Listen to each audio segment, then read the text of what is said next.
Hello everyone and welcome to my channel. My name is Ann Gibson, and right now I would like to talk about how my recovery from heroin is coming along. There's a lot to talk about and a lot of blurry memories that, they're not the most they're not the most pleasant memories to unravel, but I think it's necessary for me to be open and honest and share my story so that maybe it could help, encourage, or inspire others who are in the same situation as I am or was. Because it's not easy to quit. According to what I've heard, like 99% of addicts don't recover. And I would like to prove those statistics wrong. I'd like to prove that I'm not a statistic, for one thing. So yeah, sorry for the belated check-in on how that's going. And if you'd like for me to discuss more topics, sometimes I talk about politics, sometimes I talk about art, sometimes I just talk about my dog. Let me know. Let me know if you'd like for me to give you my 2 cents on Erica Kirk. I don't know too much about all that, but I'm not the only one who has a weird feeling. So yeah, I probably wouldn't say anything that hasn't been said before. But yeah, that's just my own my personal 2 cents. But for now, we're going to discuss addiction. We're going to discuss, dopamine. Not that I know very much in terms of the science aspect, just a basic level understanding. And it's been a while. I'm kind of in a state of limbo.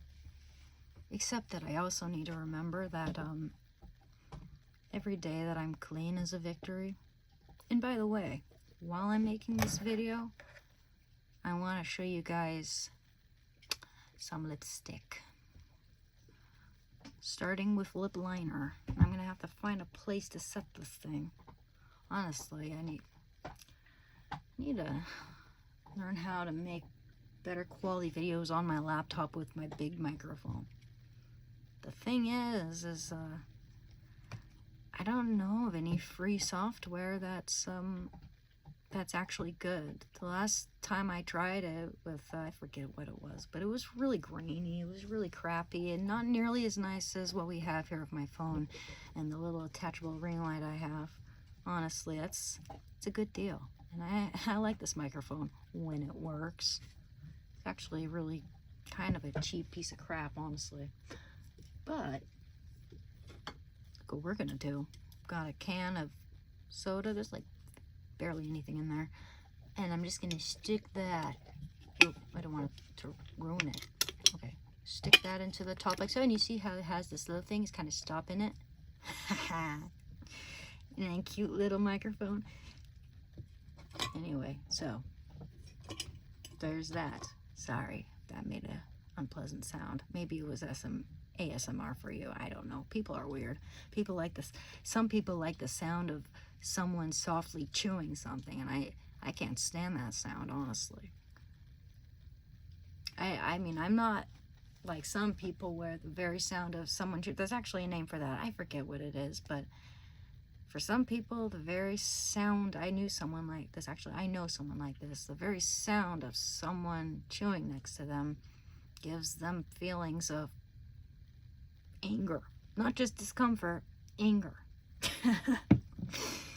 I feel sorry for those people because you really can't avoid that all the time, Yeah, like how could you be married? How could you, live with someone if you can't even stand the sound of chewing? I guess you guys gotta eat in separate rooms.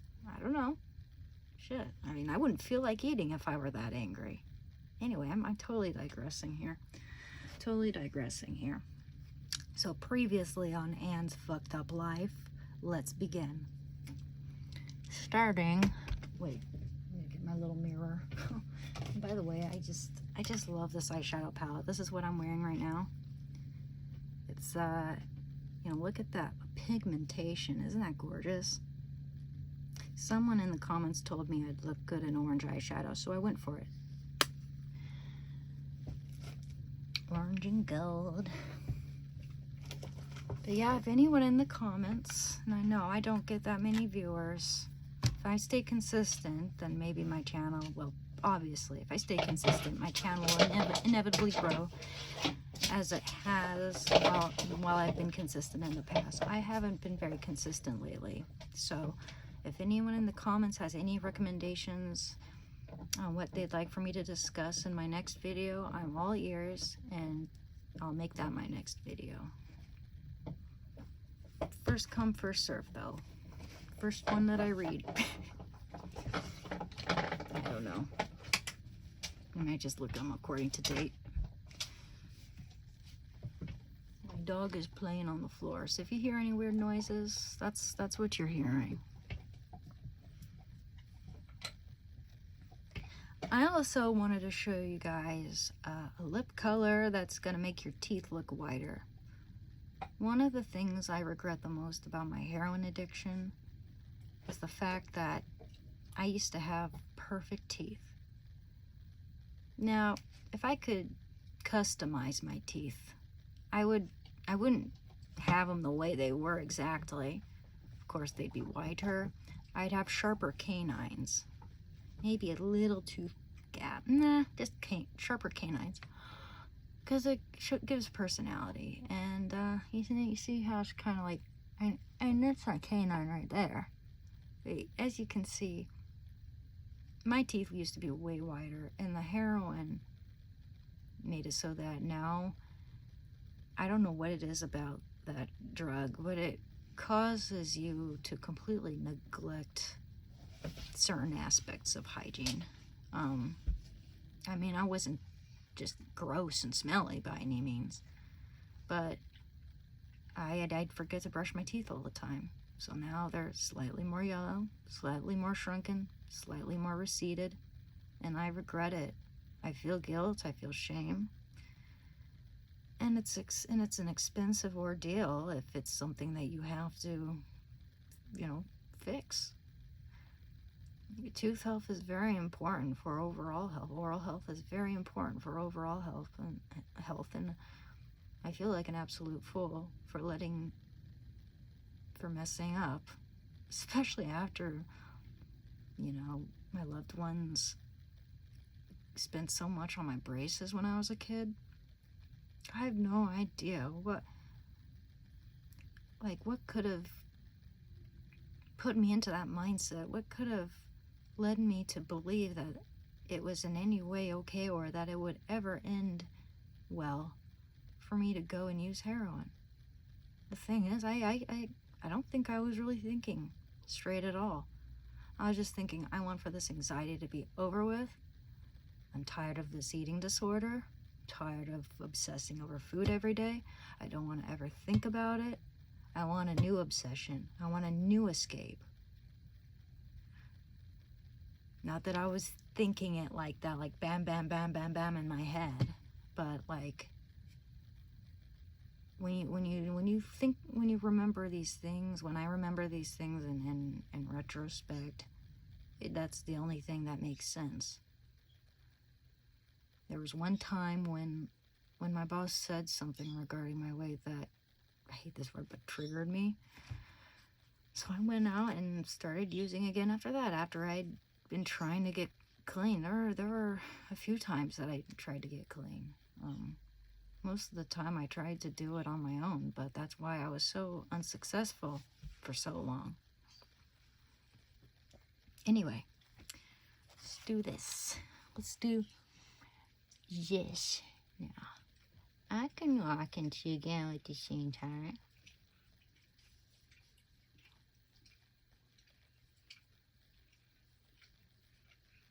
So smooth.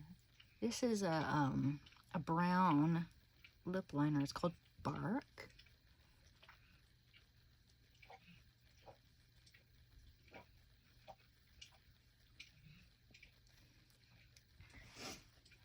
Shando.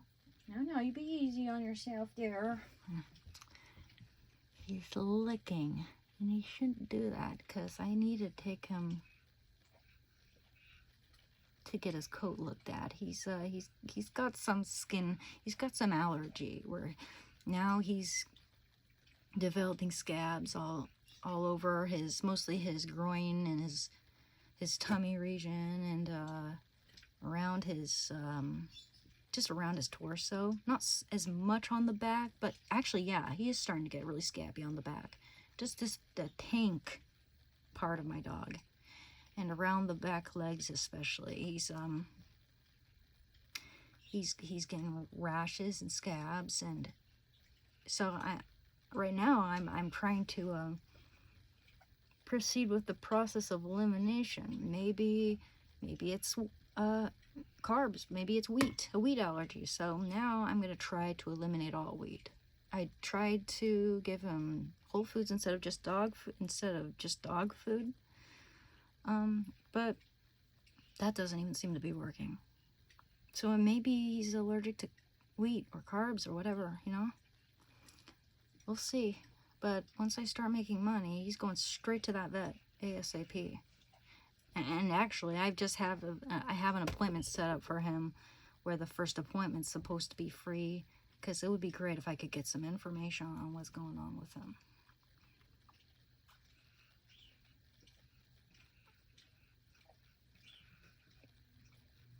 Otherwise, he seems like a very healthy, happy boy, you know? Just mentally. If we want to go someplace, he's up and ready to go, you know? He has energy. If another dog comes in, he gets all playful and really rambunctious. Sometimes I wonder if he's a little bit too sluggish, because if none of that's going on, then he goes like, he's a couch potato. He's a big tank.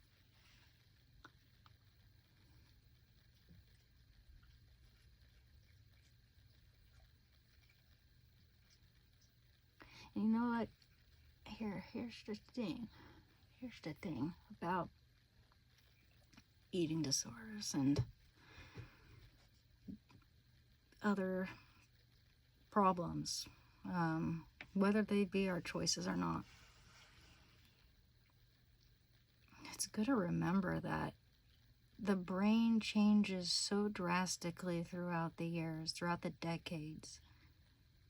I'm not the same person I was when I was 25, no way. So it's been almost a decade. I'm going to be 35 in a couple months. I mean, if the situation, if I ran into this situation now, knowing what I know, there's no way I would have touched that shite, no matter how good it felt. No matter how good that honeymoon felt, it didn't last.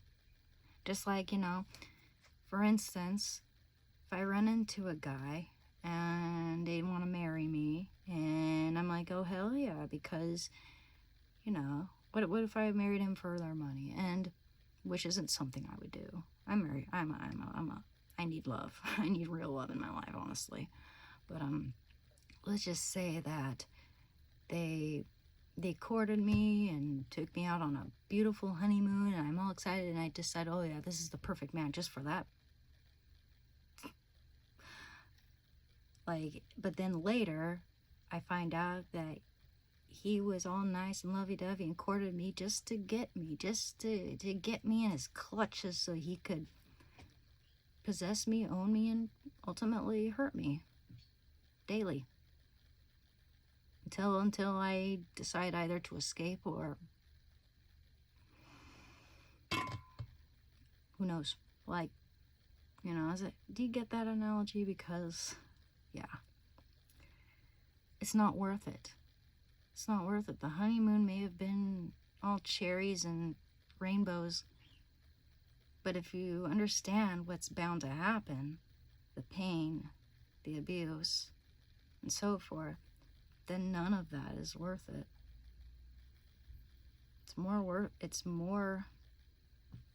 It is better to have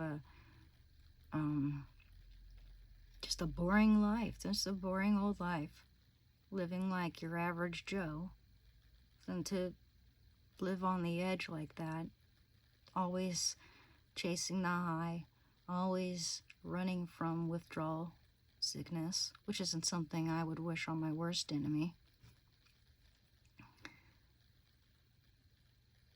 Seriously, wouldn't wish that on my worst enemy. And there are people in my life who haven't wished me well. Whether that be due to politics,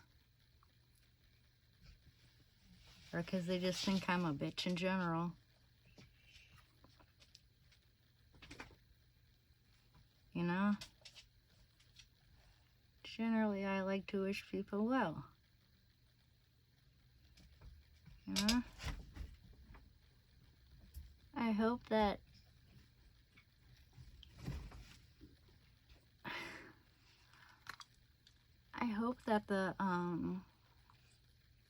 the H epidemic doesn't get worse, but gets better with our new border laws. I hope that we have less kids ODing and the dramatic increase we've had in people using. It's actually quite shocking. Sorry guys, I'm getting so distracted. I'm not doing this evenly, and every time I put on makeup I start to sweat. It's not pleasant. Here, I just want to show you, let's stick that next to my mouth. Teeth look whiter, okay? Now, I didn't do my lip liner perfectly, okay? But we'll just make it do with what we got here. Now, it has to be a cool tone. That I do know. Gotta be cool tone. And I know the perfect cool tone. You see that? Might not look the best with this shirt. I'm probably gonna wipe it off. But I just want to show you how much whiter it makes my teeth, okay? Honestly, I'm kind of embarrassed about my teeth right now. It's a shame. It's a crying shame. I'm not proud of myself for that. I mean, I see people with teeth yellower than mine all the time. A lot of people that just have regular old teeth. A lot of it comes from age. Could be because of my bad diet. I used to have a bad diet. That could have definitely contributed. But mostly it's because I didn't brush my teeth enough. Also, I hear that this medication I'm on that helps people stay off of the stuff, that stuff's not good for your teeth. In fact, I just learned that recently, which stuns me. I've heard other things about it, but that's the first time I've heard it is bad for teeth. And no, I'm not going to bring it up because I don't know. That's another thing that some people get addicted to. Or, it's an opioid. And it does more harm than good if you're not, depending on how you're using it. I'll just say that the withdrawal is far more drawn out. Not as intense, but it's much longer.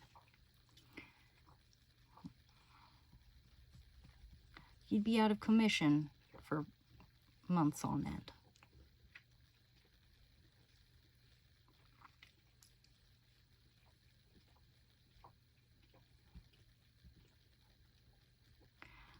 I love 90s palettes.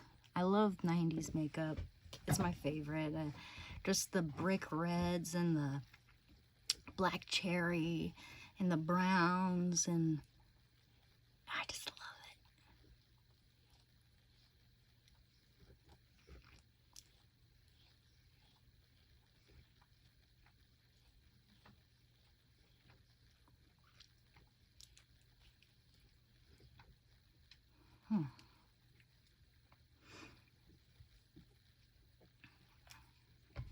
So I don't know. Do you guys want to hear about how it all started to go downhill for me? Like, I mean, it basically went downhill the moment I said, yeah, I'll try some.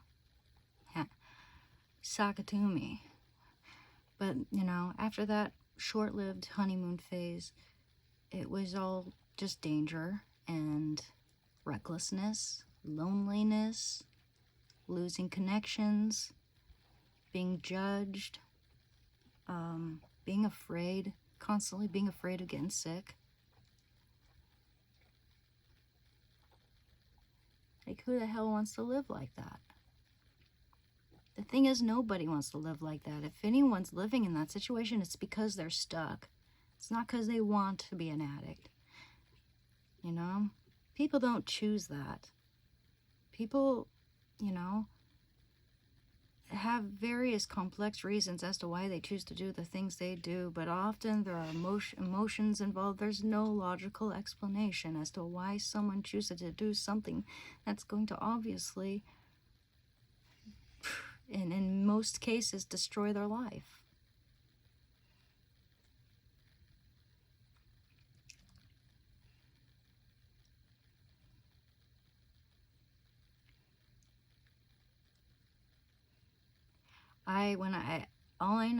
All I can really remember in terms of like how I was feeling when I first tried it was like just my curiosity and my anxiety made a bad combination.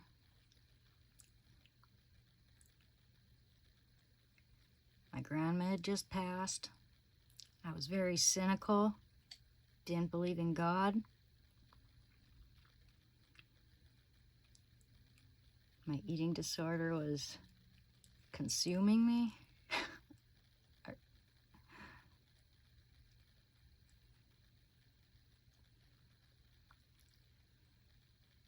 And everything in between.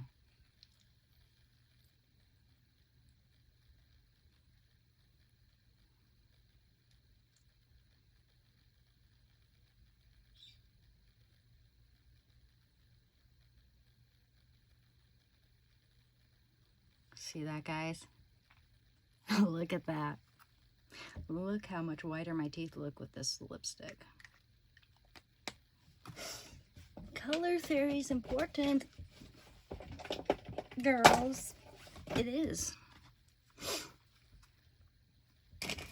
It's very important to, you know, if you're into makeup or stuff like that, it's good to learn color theory, I would think.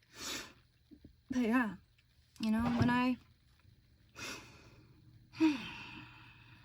All right, we're gonna take a leap here, okay? Because here's the thing. There were various times I almost died while I was under the influence. And usually, I mean, just about every single time I was this close to croaking was those were times when I combined alcohol with the heroin. And that was just I mean, here's the thing. I wasn't thinking about living life, my future. I just lost my best friend. And I lost it. I really lost it for a little while, for a couple of years. And if I wasn't using, I was drinking, or both. I'd go to my lonely little apartment. And this was after never mind. I'd leave my lonely little apartment after work. Okay, after work I'd go to my apartment. Then I'd leave straight, go to the next bar. Then I'd wake up somewhere strange, with a strange person, with a strange injury, that I was so blacked out I couldn't remember. I had to rely on people telling me what happened.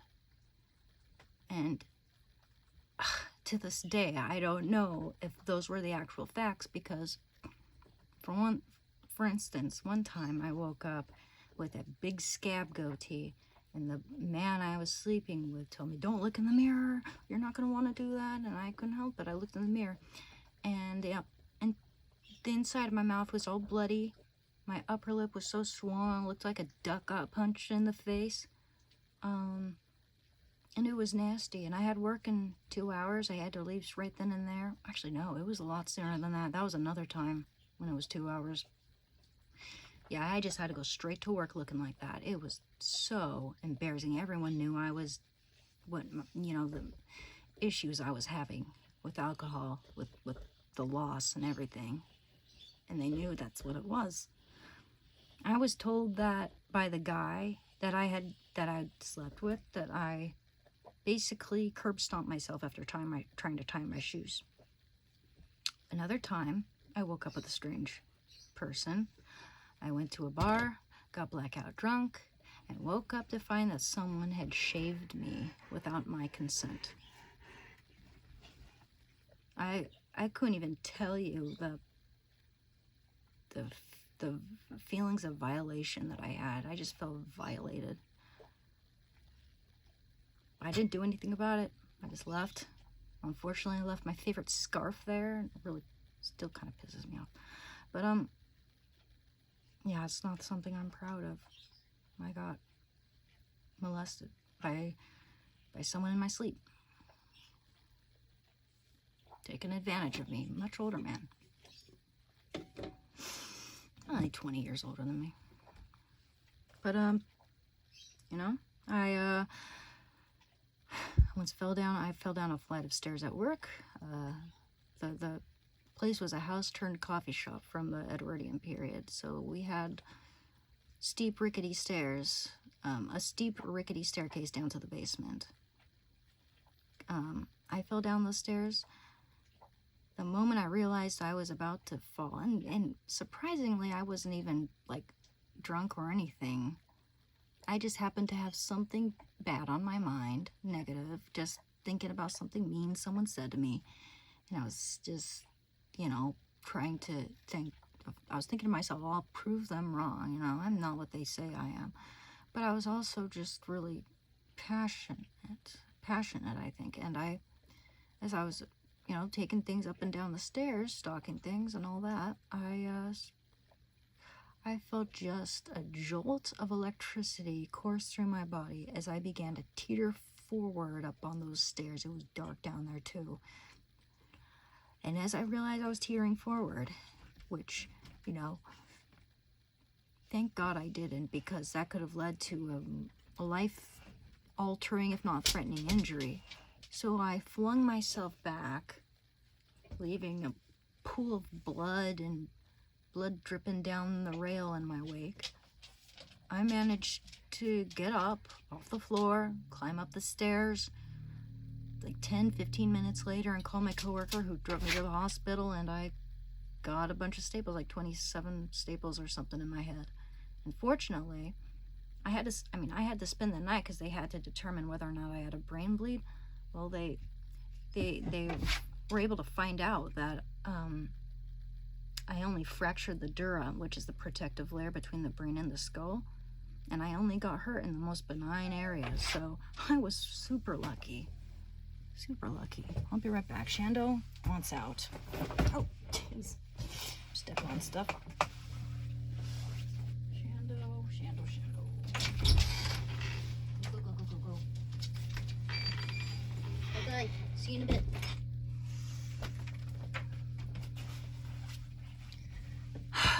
Well, this video is almost over, but you wouldn't think. But the thing is, most of the stuff I can't remember because it was either stuff other people told me or something I woke up to. For instance, one instance where I could only fathom what happened was when I left a dive bar, and instead of walking home like I should have, I had just moved recently, so I wasn't in my right head. I took the other route. And for some reason, I don't know why, because this wouldn't even be the way home to the other place I was. But I ended up all the way on the other side of town, wrapped up in some strange, scratchy gray blanket. I have no idea who gave that to me. I was blackout drunk again. I found myself at a gas station screaming myself awake. And according to a doctor or counselor I talked to about this issue, she told me that it sounded like alcohol-induced psychosis, which is really scary and doesn't sound too far-fetched when you consider that I was under the influence of my medication and going out and getting blackout drunk, which was very, very stupid. But for some reason, for a while, I couldn't control myself. And that ultimately also led to alcohol withdrawal symptoms, which I had no idea that's what I was dealing with.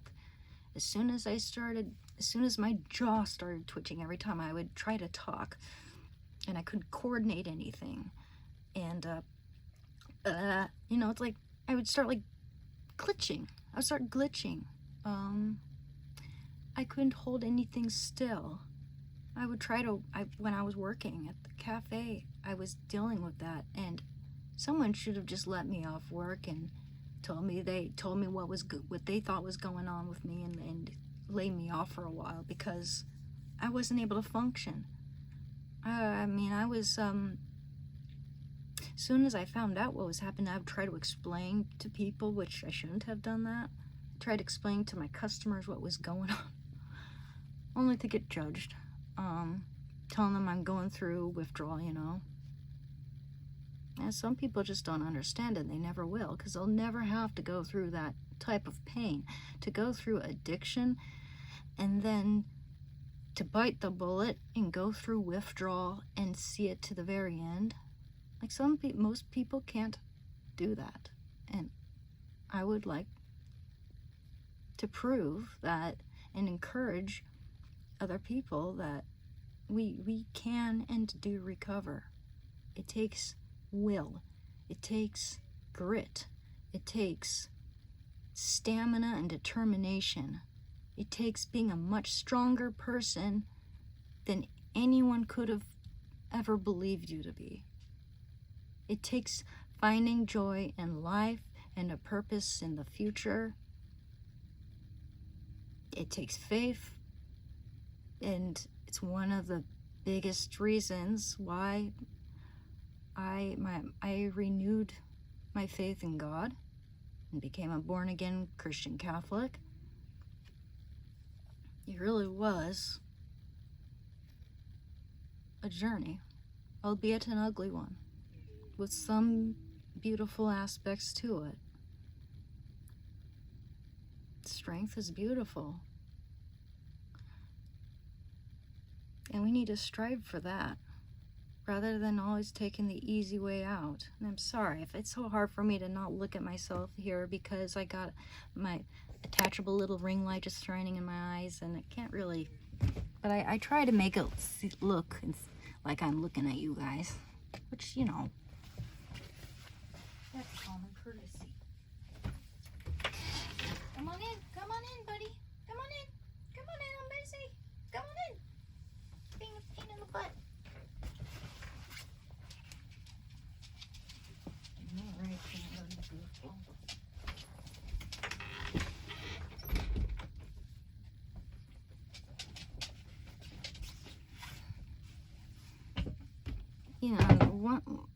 The thing I'm trying to quit right now in terms of things that I'm addicted to is weed. So, there's always a way to improve. There's always a way to try to strive to have a better life. I think that's the thing I should strive to do, though. What can I do now that will make my life better in the future? Because for one thing, it's not very good right now. It's not that good. I'm clean. I'm doing well in lots of areas, but I'm not that happy. And I'm worried. I want to have my own kids someday. I want to find someone who loves me. I want to build something of my own like that. I would love to have my own family more than anything. But, I'm going to have to do something about this anxiety. Find a place I can take Shando and meet people. That should be my next step. But I also have to find a job. I just lost my job at Anna Bananas, or everyone did. The place shut down. I worked there for 10 years.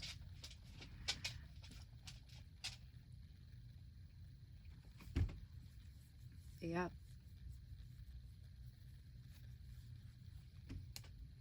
Don't wake up in strange places, guys.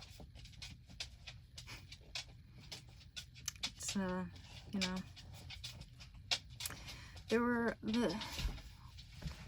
I never OD'd on that drug until after my friend died, and until I started mixing it with the alcohol. Somehow, I managed to survive up until that point. As soon as my friend died, and I got unhinged, and I started drinking alcohol on top of it, that's when my livers and kidneys started to get inflamed, and that's when I started to glitch, and that's when I started to OD.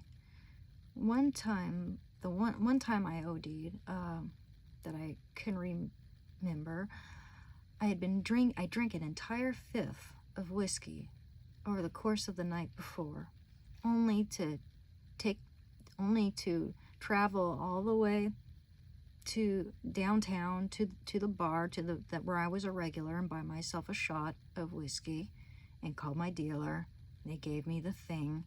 I went over to their restroom, fortunately, and this has to be by the grace of God, purely by the grace of God. This has to be God's doing. The person who happened to be working there was someone who happened to hang out with me, someone who happened to be my friend, someone I drew with, someone I hung out with a little bit.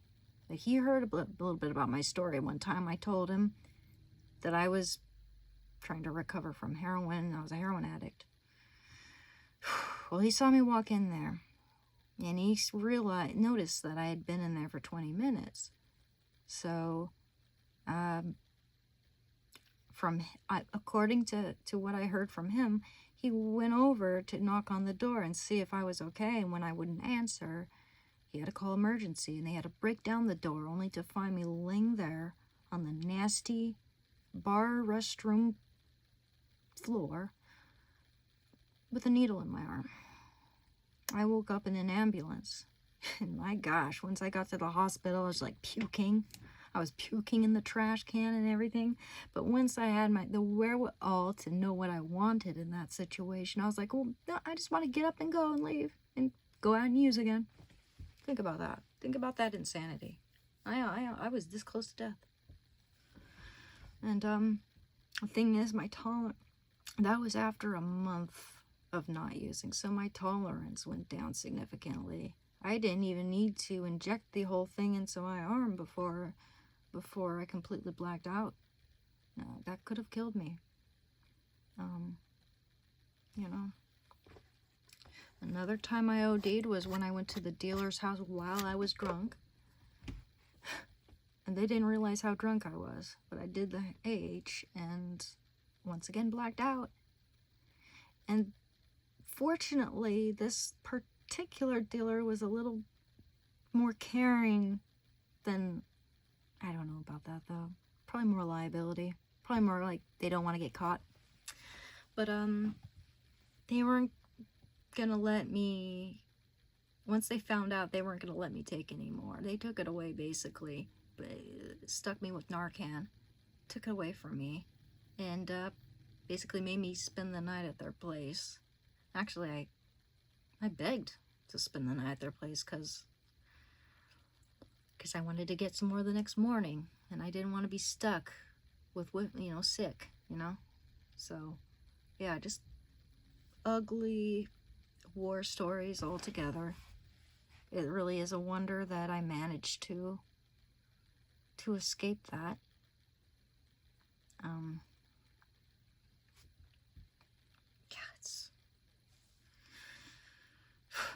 It was scary, and a lot of it feels like a blur.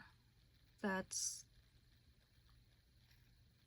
just hard to remember these things when so much of it is just fragmented. So much of it is blurry, like I just said. So much of it has been told to me by someone else. There was one time when I was all the way on the other side of town once again. Don't remember it. Don't remember how I got there. I was probably 45 minutes away from where I usually would be at my apartment. I was told by my dad that the cops called him asking him to pick me up. So somewhere along the line, I must have communicated fairly well without even realizing it, but my dad came along, wasn't too far away from where they lived, and according to my dad, I was just flirting with the cops, being, wow, I don't even know, but I thought that was a little disconcerting, just not remembering any of that. Some people thought it was funny. I don't know what I said. I don't know how I acted. I don't know what the vibe was, but apparently to some people, they thought that was funny. The fact that I was all drunkenly flirting with the cops. Maybe he was a cute cop. I don't know, man. I've been single for way too fucking long.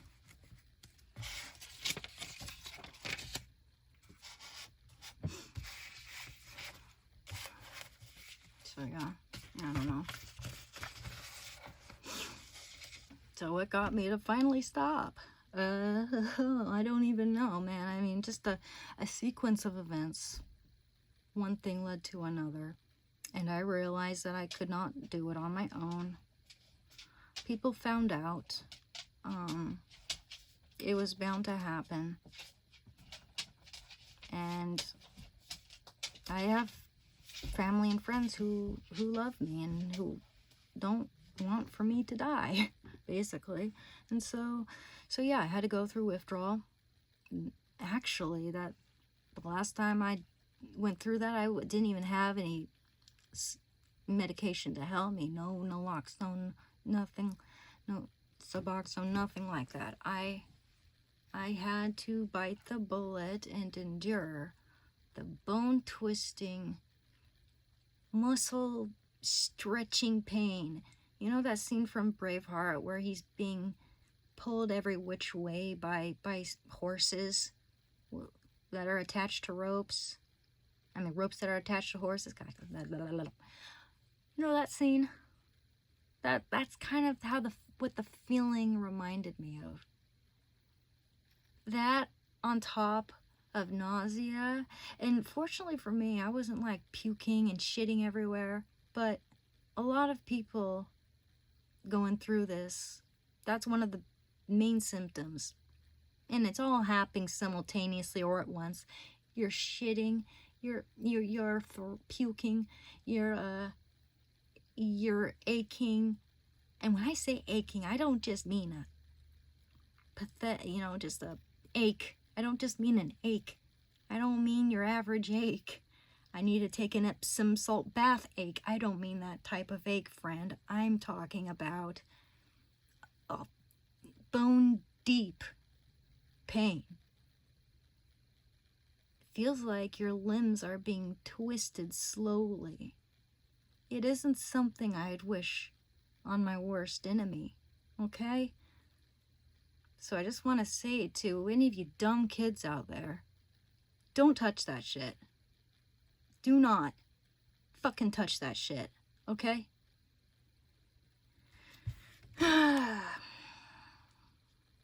Anyway, you know, it's really concerning that, you know, in the last few years, it seems like more and more young people are experimenting with these hard drugs, and they have no idea what the repercussions are to their health, to their appearance, to their relationships, to their whatever, their job. Hell, man, your talents, your soul. you know, eventually you lose interest in everything because your dopamine levels are so low. Like, I mean, so overdrive. I didn't mean to say that. Your dopamine levels are in overdrive. Like, once you do something that sets your dopamine level, okay, so if the biggest pleasure in your life, let's just say something like sex or chocolate or whatever have you, whatever makes you super happy, whatever, you know, gets that serotonin pumping, if that's over here, then the heroin's gonna be way up here. So how do you expect to go back down to that normal level? So here's the thing, once you're up there, it's hard to get back to a level where you can enjoy other things too. Nothing else seems enjoyable anymore, which is another reason why people have a hard time quitting, is because they're convinced that they're broken now and that they can never experience pleasure anymore. Nothing else will satisfy. And I'll tell you, that's wrong. We do recover. Sorry, just my microphone. We do recover and we do get better, but it takes time. You know, after a year, you're gonna notice a difference if you stop using. And what the heck? I mean, for me, it's almost been 3 years, and there is a marketable difference between how I am now, and how I was a year after I quit doing it. You just gotta hold on to your butts, kiddo. Don't, you know, think for yourself. And I know how it is to feel like you wanna, you know, experiment. You wanna be your own person. You wanna, you know, or just not being in touch, so much in touch, being a little disassociated from yourself, from your original, from yourself, that from the part of you that would actually, the angel on your shoulder, okay? I believe that there's always an angel on one shoulder and a devil on the other. And back when I was 26 years old, that devil won. Because I was weak. I was heartbroken. I was dealing with a lot. And I didn't run into the best network of friends at that point in time. And I didn't have the best job. Ran into a lot of customers and regulars who were doing it too. So yeah, unless you want to writhe in agony, lose all your teeth, and either end up in institutions, prisons, or dying,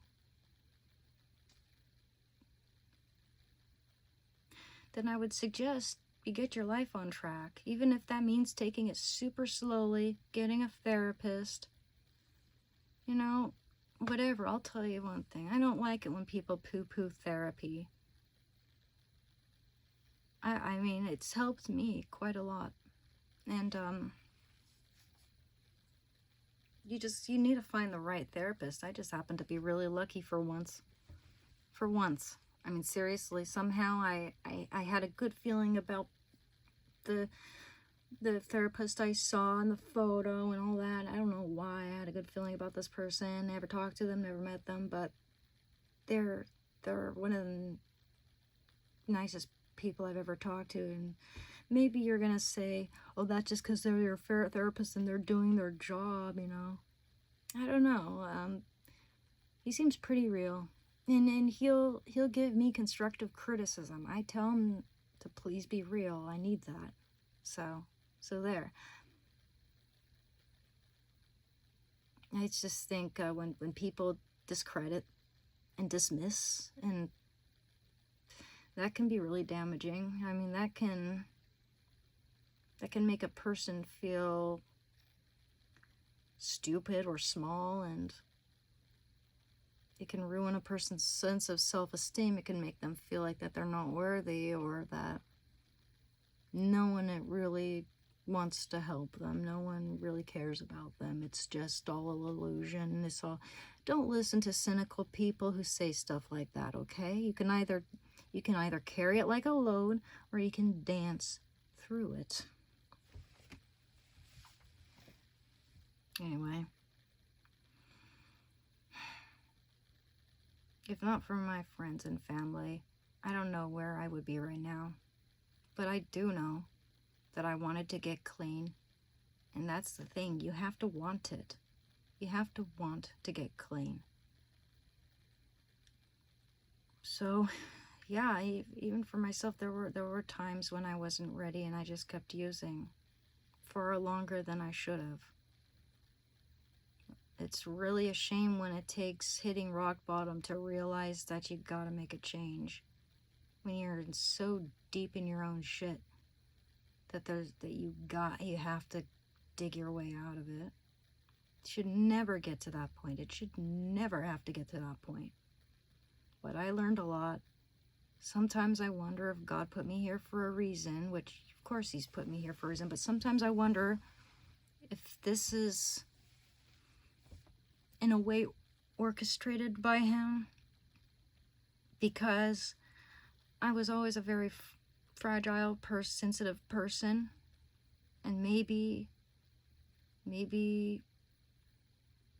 I was deemed a little too fragile for this world, so perhaps God had to put me in this situation to make me stronger. I don't know. Maybe he put me in this situation because I had lost my faith and that this was one of the only ways that he could reel me back in. It's amazing how people who recover from this drug, often they become born again Christians and they start regaining their faith. It's a beautiful thing, and you know, it would upset me a lot if I got poo-pooed for that, if someone mocked me for that.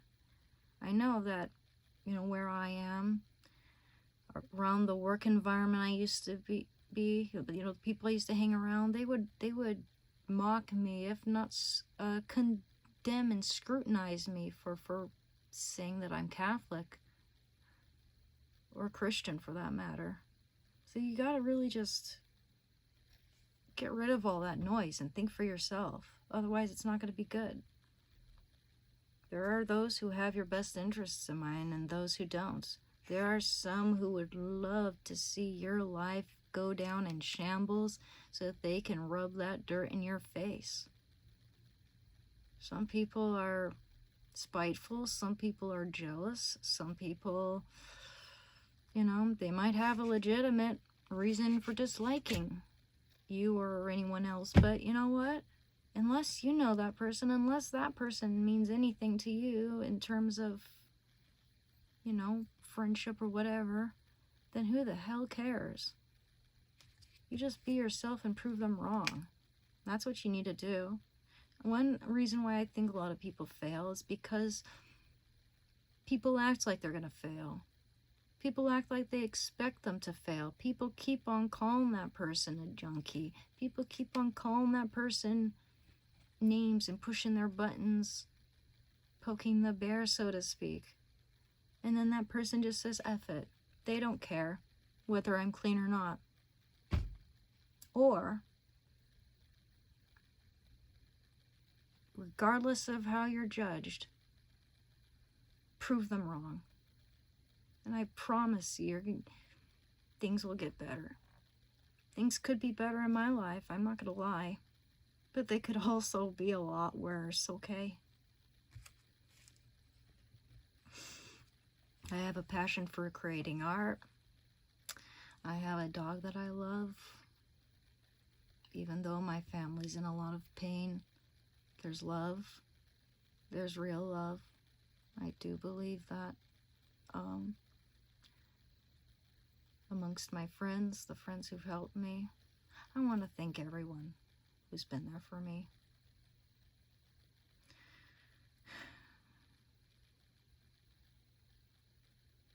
So yeah, I knew it. I knew that I had to either come out stronger or come out dead. So it really is a wonder, a miracle, I think, that I'm alive after all that. There were several instances where I should have croaked. So I'm grateful. I just need to proceed with my art. I need to get up. I need to face the day, and I need to get a job and, you know, hopefully just get my own place and meet someone who loves me and I love them back, and then the rest will be history. And I'll hopefully 5 years from now, I can laugh at myself. I can look at these years right that we're living right now and laugh because even now I feel doubt, and even now I feel like maybe I'll never have kids, or I'll never have that happily ever after, like every girl craves, whether they want to admit it or not. You know, I hope that I can find myself in that situation and just sort of look back on my life and laugh at the worry wart, the nervous Nelly I used to be, the person who thought that they would never make it, and that they would never find love, and that they would never, that the people in her life who don't want to see her happy or well, they're just waiting to rub it all in my face. And you know, I don't want to think that way. I want to, if anyone judges me or doubts me or whatever have you, I want to prove them wrong, and you can too. All right, so with that, on that note, let me know what you would like for me to talk about in my next video. Please like and subscribe. That would mean so much. It would be so helpful. And yeah, I hope you guys all have a wonderful day, night, evening, whatever it happens to be, depending on where you live. And I'll catch you on the flip side. Okay, now, bye-bye.